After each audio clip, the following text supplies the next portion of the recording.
बहुत बहुत स्वागत है दोस्तों आपका मार्केट एनालिसिस एकेडमी के स्पेशल वीडियो में, जिसमें हम बात करने वाले हैं मार्केट में आए इतने बड़े क्रैश की।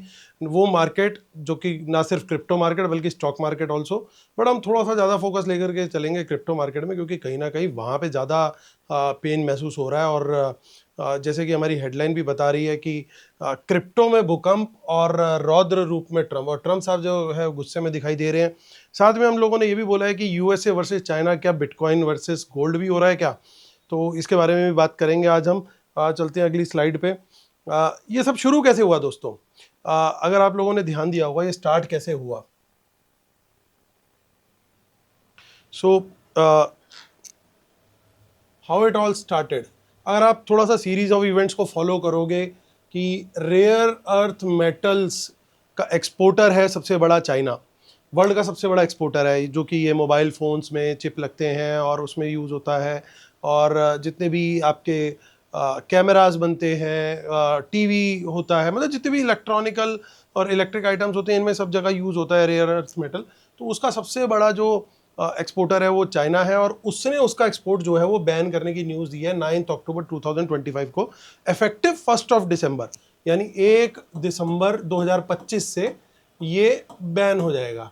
तो तब तक आपको आप कर सकते हो एक्सपोर्ट। यानी उसके बाद जो है सारी दिक्कत आने वाली है मोबाइल मैन्युफैक्चरर्स को। सारे जितने भी इनिशिएटिव्स अपने यहाँ पे लोकल मैन्युफैक्चरिंग के लेके बैठे हैं, सबको प्रॉब्लम आएगी। तो इस चीज़ को लेकर के एक चाइना की तरफ से न्यूज़ आई। उसके बाद न्यूज़ क्या आई? उसके बाद एक और न्यूज़ आई कि नोबेल पीस प्राइज़ अवार्ड जो अगले दिन 10 अक्टूबर को मिला मारिया कोरिना मचादो। अब मारिया कोरिना मचादो जो है वो वेनेजुएला की एक्टिविस्ट हैं। उन्होंने काफ़ी पीस के लिए वहाँ पे काम किया है, डेमोक्रेसी में हेल्प करी है। तो वो सारी चीज़ों के लिए उनको उनके इनिशिएटिव्स के लिए अवार्ड मिला। अब अवार्ड तो इनको मिल गया, लेकिन ट्रम्प साहब थोड़ा सा इस चीज़ से नाराज़ हो गए, क्योंकि वो एक्सपेक्ट कर रहे थे कि नोबेल पीस प्राइज़ जो है वो उनको मिलेगा। अब थोड़ी सी इंटरप्रिटेशन नाम की कुछ इस तरीके से हो गई। मारिया का हो गया मारना कूटना मचा दो, तो उन्होंने मारना कूटना मचा दिया वर्ल्ड की सारी मार्केट्स में। So on a lighter note, अब ट्रम्प साहब ने ट्वीट क्या करी 10 अक्टूबर 2025 को कि भैया ये जो है चाइना जो है वो होस्टाइल हो रहा है, और ये है वो है, अगड़म है झगड़म है, और मैं पेनल्टी लगा दूंगा, टैरिफ लगा दूंगा, सब कुछ लगा दूंगा। और विजिट उनकी 2 महीने बाद होनी थी, उन्होंने वो बोला कि वो भी मैं कैंसिल कर रहा हूँ। सारी जो जो चीज़ें लिख सकते थे, बहुत लंबा चौड़ा उन्होंने एक ऐसे लिख दिया, और लास्ट में लिख दिया thank you for your attention in the matter. तो ये उन्होंने कर दिया। उसके तुरंत बाद जो है उस ट्वीट के बाद जो है क्रिप्टो के अंदर फॉल आना स्टार्ट हो गया।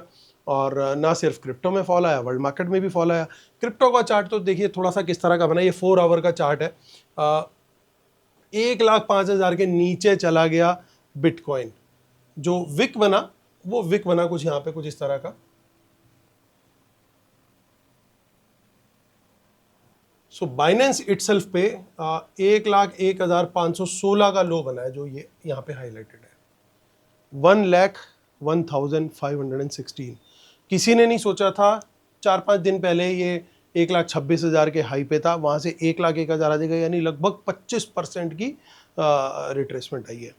तो बड़े बड़े यहाँ पे जो है धराशायी हो गए, बड़े बड़े लोगों की पोजीशंस लिक्विडेट हो गई, स्टॉप लॉस उनके हिल गए, सारा कुछ हो गया मार्केट। ये जो लिक्विडेशन हुआ, लिक्विडेशन क्या होता है दोस्तों, कई लोग जानते होंगे, बट जो लोग नहीं जानते उनके लिए, जो लोग लीवरेज लेकर के, यानी अगर उनके पास $1,000 हैं, तो वहाँ पे वो क्या करते हैं, एक्सचेंजेस जो हैं उनको अलाउ करते हैं कि चलो जी आप $10,000 तक का बिटकॉइन खरीद लो $1,000 के अगेंस्ट।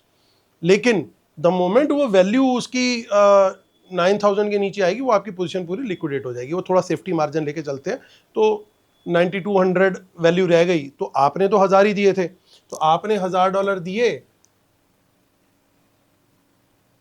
आपने $1,000 दिए, और आपने पोजीशन खड़ी कर ली $10,000 की।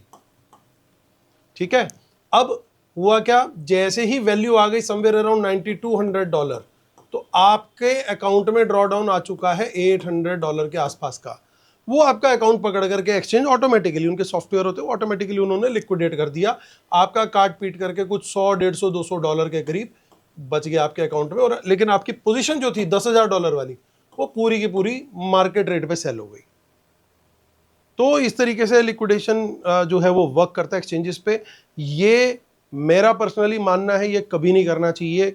99% लोग जो लीवरेज लेके काम करते हैं उनका नुकसान होता है, वो अल्टीमेटली अपना अकाउंट जीरो करके निकलते हैं। बिल्कुल जीरो मतलब जीरो, नील बटे सन्नाटा हो जाता है अकाउंट। तो क्रिप्टो में अगर आप इन्वेस्टर हैं तो इन्वेस्टर की तरह बिहेव कीजिए, जैसे मैंने पहले की 2 वीडियोस में बताया। लॉन्ग टर्म गेन्स के लिए अगर आप कर सकते हैं, अच्छे क्वालिटी कॉइन्स में स्टार्टेड विद बिटकॉइन ओनली, और फ्रंट लाइन में ही फोकस करें तो बेस्ट है। आते हैं वापस मुद्दे की बात पे। इस पे हम लास्ट में भी डिस्कस कर लेंगे। सो हुआ क्या है, क्रिप्टो मार्केट में लिक्विडेशन हुआ है, लार्जेस्ट एवर हुई है आज तक की। मतलब आज तक कोई ऐसी इवेंट नहीं आई जो कि इतनी बड़ी लिक्विडेशन करा पाई हो। कितनी हुई है जी? यूएसडी 20 बिलियन, अप्रॉक्सीमेटली 19.3 या 19.5 बिलियन का नंबर है, और अभी कैलकुलेशन जारी है, तो हो सकता है 20 बिलियन के आसपास का नंबर आ जाएगा। नहीं भी आता तो भी बहुत है, 19.5 is also big enough number. So Covid crash में क्या हुआ था? आज तक का सबसे बड़ा क्रैश जो है वो कोविड में देखा गया जनरल मार्केट्स में, लेकिन यहाँ पे जो क्रैश आया था कोविड क्रैश में, उसके अंदर आया था लगभग 1.3 बिलियन, 1.2 बिलियन का। और FTX का जो क्रैश हुआ, FTX एक्सचेंज जो डिफंक्ट जब हो गया था, तो उसका 1.6 बिलियन का लिक्विडेशन हुआ था। इन दोनों को जोड़ दो और उसके बाद 6 से मल्टीप्लाई करो, तब ये नंबर लगभग आता है। तब भी शायद उससे भी ज्यादा होगा ये नंबर। यानी जो आज तक की 2 टॉप इवेंट थी, उन दोनों को मिला करके भी उससे भी बड़ा और उससे 6 गुना बड़ा ये इवेंट हो गया, सिर्फ एक ट्रम्प साहब की ट्वीट। जबकि रेयर अर्थ मैग्नेट से क्रिप्टो करेंसी का डायरेक्टली बहुत ज़्यादा कुछ लेना देना नहीं है, बट हाँ माइनिंग के अंदर जरूर जो माइनिंग इक्विपमेंट्स होते हैं उसमें यूज़ होता है, बट इतनी ज़्यादा डीप में उसकी कहानी नहीं है इन्वॉल्व। मेन कहानी यही है कि एक बार लिक्विडिटी हंटिंग ये होनी थी। क्यों होनी थी मैं वो भी बताऊंगा अभी आपको, और ये क्यों हुआ, ये दिस वाज ऑन कार्ड्स। किसी को ये नहीं पता होगा कि इतना बड़ा हो जाएगा, लेकिन दिस वाज ऑन कार्ड्स। अब देखिए कितने लोग लिक्विडेट हुए, 1.65 मिलियन, 16,54,000 लोग ट्रेडर सिर्फ कल में लिक्विडेट हुई। आप अगर इंडिया में देख रहे हो तो जो रात भर में इतने लोग लिक्विडेट हो गए, इतने ट्रेडर लिक्विडेट हो गए, मतलब उनका अकाउंट जीरो हो गया। जितनी लीवरेज पोजीशन ली हुई थी खत्म, स्क्वायर ऑफ हो गए ऑटोमेटिकली थ्रू एक्सचेंजेस। तो आप अंदाजा लगा सकते हो कि कितना बड़ा पेनफुल इवेंट रहा है। यूएस के स्टॉक मार्केट, अच्छा देखिए खाली क्रिप्टो मार्केट में तो भूचाल आया नहीं। यूएस डाउ जोन्स में देखिए 878.878 पॉइंट्स का फॉल वहां पे भी आया। वहां पे तो 1.6 ट्रिलियन उड़ गए, क्योंकि वहां पे क्या है, लिक्विडेशन उतनी नहीं है, लेकिन पॉइंट ये कि वैल्यू गिर गई। तो वैल्यू अगर 1.6 ट्रिलियन एक दिन में उड़ गई, तो अब ट्रम्प साहब को थोड़ा सा कवर अप गेम खेलना पड़ेगा। वो हम आने वाली स्लाइड में डिस्कस करेंगे। गोल्ड का क्या इंपैक्ट है भैया? गोल्ड तो ऑल टाइम हाई पे अभी भी खड़ा हुआ है डिस्पाइट ऑल दिस, 4,000 USD पर आउंस के ऊपर, जो कि उसका रिकॉर्ड भी है। और सब लोग जानते हैं कि किस तेजी से रैली ली है गोल्ड ने। उसके पीछे क्या कारण रहा है? उसके पीछे का मेजर कारण जो रहा है दोस्तों, वो रहा है चाइना के द्वारा और बाकी वर्ल्ड के सेंट्रल बैंक्स के द्वारा। इंडिया भी कर रहा है और बाकी वर्ल्ड के सेंट्रल बैंक्स भी कर रहे हैं, बट चाइना के मुकाबले की कोई नहीं कर रहा। चाइना ने बाइंग करी है दबा करके गोल्ड में। और कितनी बाइंग करी है देखिए, ये चार्ट है 2006 से ये प्राइस है। अगर आप ध्यान से देखोगे तो जो लास्ट पैराबोलिक मूव है वो बिल्कुल ही अलग लेवल का है। 4,000 पर डॉलर पर आउंस का रेट आ चुका है गोल्ड का। अब देखिए फॉरेन सेंट्रल बैंक्स क्या कर रहे हैं, ये थोड़ा सा आप लोग को शायद देखने में हो सकता है थोड़ा कॉम्प्लिकेटेड लगे। मैं बड़ा ब्रीफ में समझाने की कोशिश करूंगा। आप ये देखिए, ये जो लाइन है, ये गोल्डन जो लाइन है, एक ये लाइन है, इसने नीचे से ऊपर को क्रॉस ओवर दिया है। और एक ये ग्रीन लाइन है, तो जो ग्रीन है वो डॉलर है, जिसे ग्रीन बक भी बोलते हैं, और जो येलो है वो गोल्ड है। तो देखिए कैसे वो अब डॉलर से फ्लिप कर दिया है, डॉलर बेसिकली यूएस ट्रेजरीज हैं।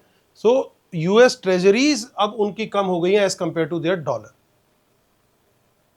As compare to gold holding. Gold holding अब वो बढ़नी शुरू हो गई है सेंट्रल बैंक्स की। तो यानी जितने भी सेंट्रल बैंक्स हैं वर्ल्ड के, अब उनका कॉन्फिडेंस यूएस ट्रेजरीज या डॉलर में घट रहा है and they are moving towards gold. Simple meaning इस चीज का ये है। तो ये एक बड़ा कारण है कि गोल्ड क्यों भागा। आप देख सकते हो कि ये चाइना का स्टॉक लेवल कहाँ से कहाँ पहुंचा है, और पर्टिकुलरली आप नोटिस करोगे in the latter half of 2024 and specially in 2025, तो भैया ये सीधी लाइन है स्टॉक लेवल की कहाँ भाग रही है और कहाँ थी। इवन बिलो दिस लेवल 1000-2000 के लेवल पे थी किलोग्राम के, और वो स्टॉक लेवल कहाँ पहुंच चुका है। सो ये पैराबोलिक एक्यूमुलेशन है। दैट इज द रीजन कि क्यों गोल्ड इतना भागे जा रहा है, भागे जा रहा है, भागे जा रहा है। और क्या आपने हेडिंग ये भी पढ़ी होगी कि मैं बार बार बोल भी रहा हूं, ऊपर लिखा भी हुआ है, USA versus China equal to bitcoin versus gold. यानी यूएसए मतलब बिटकॉइन और चाइना मतलब गोल्ड। क्या ऐसा है क्या?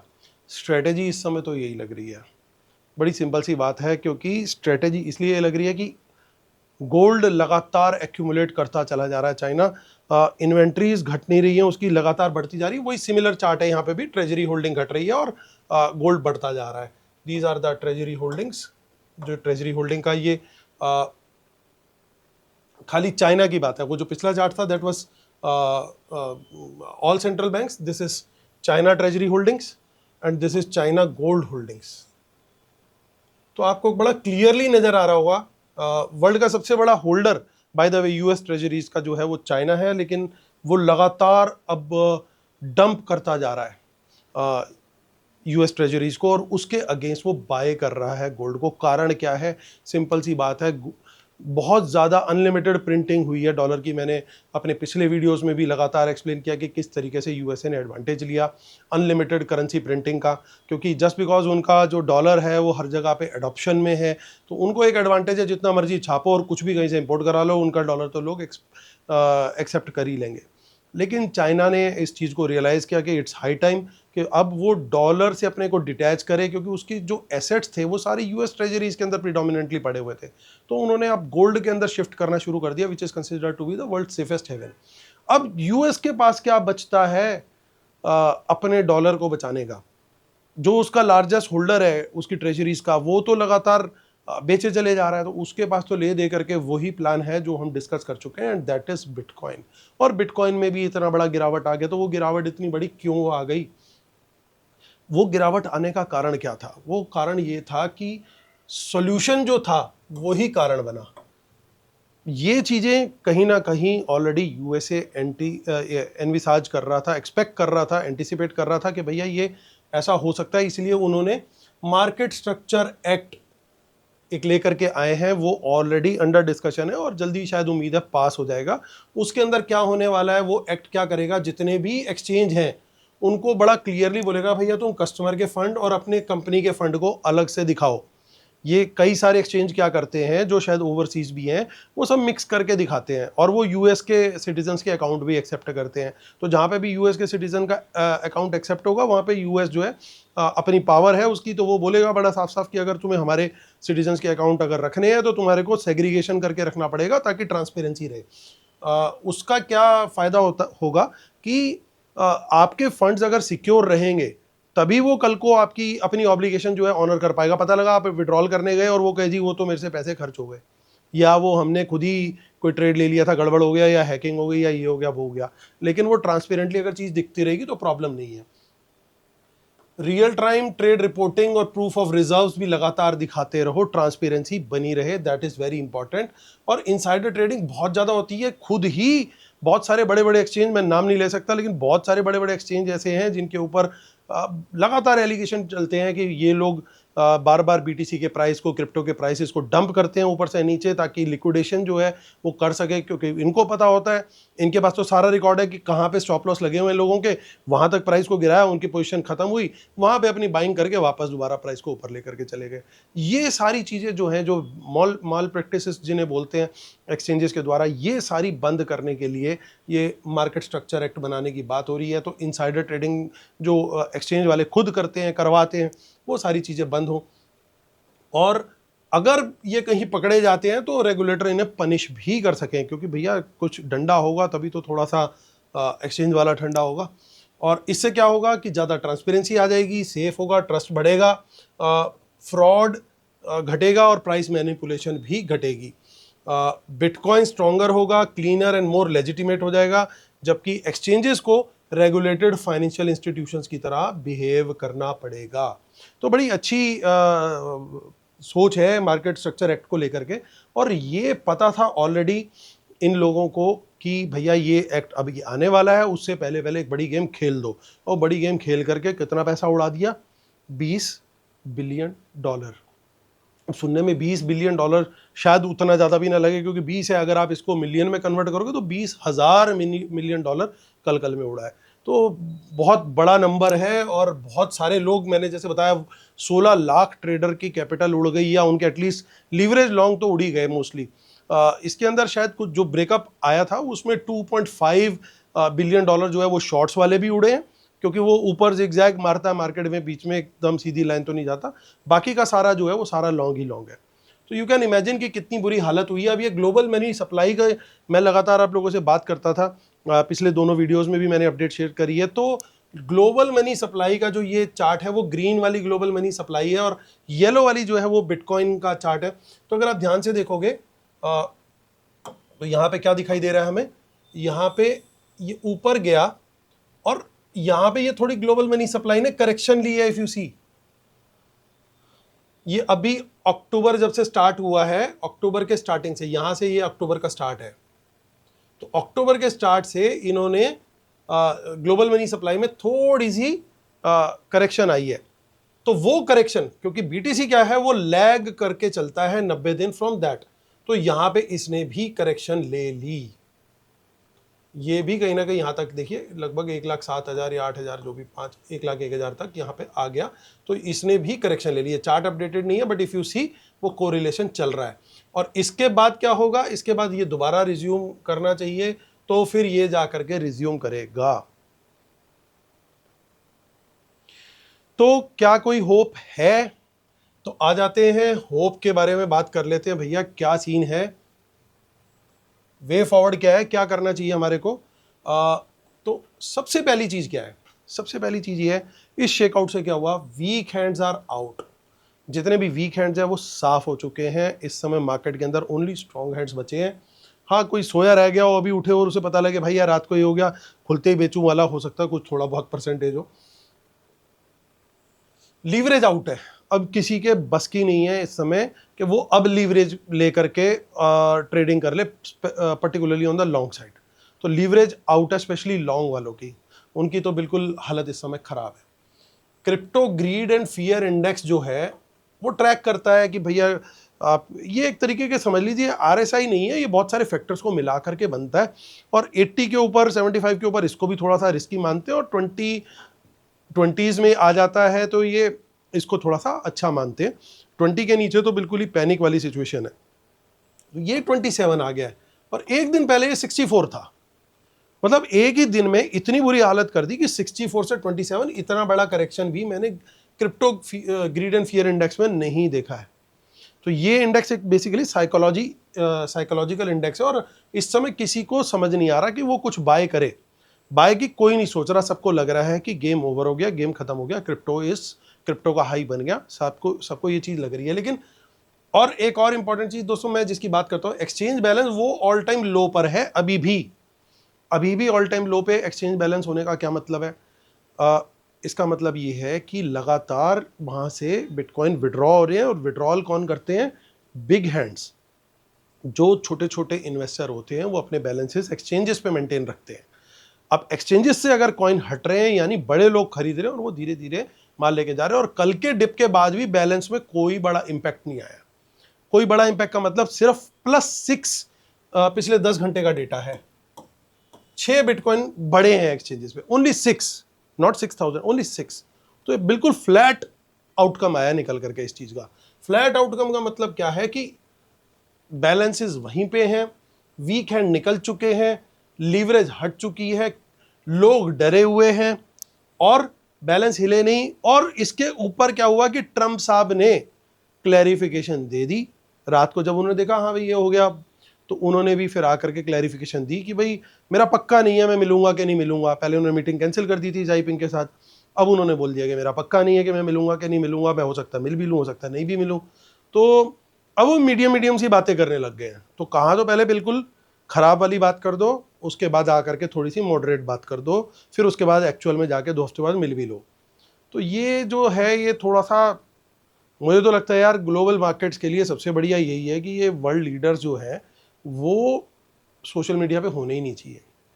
ये ट्विटर नहीं होता तो इतना बड़ा फॉल नहीं आता मुझे लगता है, क्योंकि ये जो स्पीचेस होती है और ये आते हैं, ये 1 मिनट का खेल होता है इनका बोलने का, और उसके बाद जो तबाही मचती है उसको लोगों को झेलना पड़ता है। अब ऐसे में हम लोगों के लिए क्या है, ये सारी चीज़ें देखते हुए और जिस तरीके से ट्रम्प साहब ने भी थोड़ा सा स्टैंड अपना इम्प्रूव किया है, क्लैरिफिकेशन दी है, तो मुझे तो यही लगता है कि गोल्ड बाय करके चाइना अपने आप को प्रोटेक्ट कर रहा है, और कहीं पे भी यूएसए के पास कोई प्रोटेक्शन नहीं है अदर देन बिटकॉइन, जो मैं पहले भी बोल चुका हूँ। तो according to me this is an opportunity to add again. मेरा स्ट्रॉन्ग बिलीव है कि bitcoin will go up only in long term, और बहुत अच्छा रिटर्न देगा। जिस तरीके से गोल्ड ने कंसोलिडेशन करी पहले, उसके बाद ऊपर फटा है वो, और बिल्कुल अब तो नॉन स्टॉप भागे जा रहा है, उसी तरीके से शायद कभी ना कभी बिटकॉइन का भी टाइम आएगा। मैं पर्टिकुलरली कन्विक्शन मेरी जो रहती है वो बिटकॉइन, इथेरियम, सोलाना और एक और बाइनेंस एक्सचेंज जो है BNB उसका टोकन है, ये 3-4 जो फ्रंट लाइन है। मैं आप ज़्यादा से ज़्यादा टॉप मार्केट कैप में 10 या 15 के जो कॉइन्स हैं मार्केट कैप के हिसाब से, उनके अंदर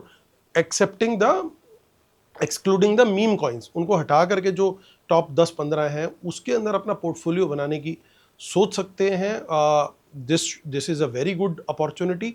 टोकन्स लाइक सुई जो इतनी बढ़िया चेन है, उसका टोकन अभी $4 का था कुछ दिन पहले, कल रात को वो 95 सेंट हुआ है, किसी एक्सचेंज पे 50 सेंट्स पे भी हिट हुआ है वो। तो जस्ट इमेजिन किस लेवल का फॉल था। वापस उसने रिकवरी कर दी है, 2.7 2.8 चल रहा था अभी जब वीडियो बनाना शुरू किया, तो कितनी बड़ी रिकवरी भी आप देखिए, कहाँ 50 सेंट्स और कहाँ पे 2.7 2.8। आप और मैं तो नहीं बाय कर रहे, कौन बाय कर रहा है? जस्ट इमेजिन कितनी ताकत से किसी ने बाय किया होगा कि वहाँ तक आया है। और ये ऐसे ब्लड ऑन स्ट्रीट जब होता है तो ये बड़े लोग ही बाय करते हैं। अब हम जाएंगे बाय करने 2.8 पे, वो फिर करेक्शन दे करके ले आएगा 2.2 तक। तो जब भी बाइंग प्लान करनी है थोड़ी ट्रंचेस में करनी चाहिए, ताकि थोड़ा सा डिप आए तो वहाँ पे भी कैपिटल एलोकेट कर सकें। एक्सचेंजेस कौन से हैं मैं ऑलरेडी आप लोगों को बता चुका हूँ पिछले वीडियो में, उसका लिंक मैं इस वीडियो के डिस्क्रिप्शन में शेयर कर दूंगा, वहाँ पे जा करके आप देख लीजिएगा। थोड़ा थोड़ा करके डिप्लॉय करते रहें, एक SIP टाइप बनाएं। बट क्रिप्टो एक रिस्की गेम है, इसको समझना भी बहुत ज़रूरी है, और किस तरीके से इसमें इन्वेस्ट करना है ये भी बहुत ज़रूरी है। ट्रेडिंग इसमें बिल्कुल नहीं करनी चाहिए अकॉर्डिंग टू मी। इसमें सिर्फ इन्वेस्टर ही कामयाब होगा अगर होगा तो, और मेरी कन्विक्शन है कि ज़रूर होना चाहिए। बाकी आप कुछ भी इन्वेस्टमेंट करें तो अपने फाइनेंशियल एनालिस्ट और एडवाइज़र की हेल्प लेकर के करें। डिस्क्लेमर मैंने यहाँ पे जरूर शेयर कर दिया, I am a SEBI registered research analyst, लेकिन ये सारी जो नॉलेज शेयरिंग के लिए मैंने डिस्कशन किया है यहाँ पे based on the data points. तो ये मेरा व्यू था दोस्तों बिटकॉइन और क्रिप्टो मार्केट्स को लेकर के। उम्मीद करता हूँ आप लोगों को पसंद आया होगा। आने वाले दिनों में और भी इससे रिलेटेड अपडेट्स हम लोग शेयर करेंगे। आप जरूर हमारा चैनल अभी सब्सक्राइब करें तुरंत, और फिर जल्दी मुलाकात होती है एक अपडेट के साथ। अगले 4-5 दिनों में ही कोशिश करते हैं, तो फिर मिलेंगे, तब तक के लिए टेक केयर, बाय बाय।